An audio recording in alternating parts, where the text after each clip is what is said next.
Howdy folks, and welcome back to the channel where we ask the question, is there a secret, unknown paranormal force that keeps drawing in ships and making them disappear? So today we're going to be talking about 5 different disappearances within the Bermuda Triangle. Now we're not quite sure how defined the region exactly is, since we don't know when you cross into the Bermuda Triangle or exactly where the borders are that is the region. But we do know that it connects the tip of Florida, Puerto Rico, and the island of Bermuda. And as I said, it's known for having a lot of ships and planes disappear there and just completely vanish. I'm talking they're just gone.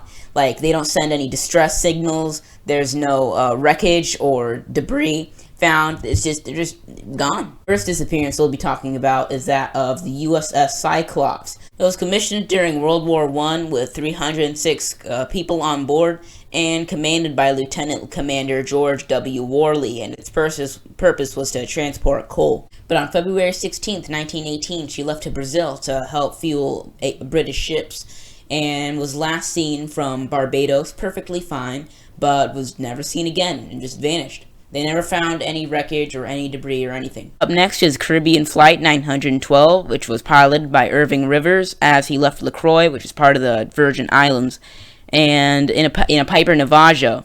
Pretty okay trip there, but right until he was a mile offshore from the St. Thomas airport.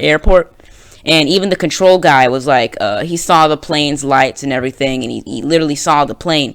But then they had to depart another plane real quick. But when they looked back, they couldn't see the lights anymore. They couldn't see the plane anymore, and it wasn't showing up on the radar. As if it just vanished right as it was landing. Pretty odd how this plane was so close to landing, but then right when people looked away and looked back, it was gone. Up next is the Witchcraft, and in 1967, a man, along with his father, was on his 23-foot luxury cruiser to view the Miami Christmas lights from a mile offshore. Miami Christmas lights, and they weren't even a mile offshore. However, at 9 o'clock, the Coast Guard received a call saying that they had struck something in the water, and it wasn't an emergency or anything, but they just needed to be towed back on shore. And they'd fire a flare so they'd know where they are. However, not only did they not see a flare, but when they searched around, they couldn't find any of the 2 men or his boat. Last 2 stories I just said goes to show how mysterious the Bermuda Triangle can be, because you're not even safe when you're just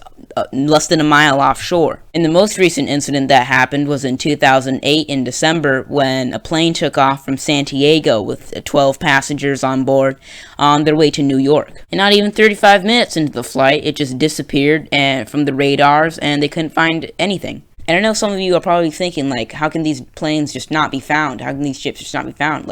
Are y'all looking hard enough? Can't you just find any sort of wreckage or even any sort of debris or anything? Well, that's the thing. They did look hard enough, and so nothing can just be found. That's why this place is so mysterious, because not even how hard you look, you just can't find any sort of wreckage or anything.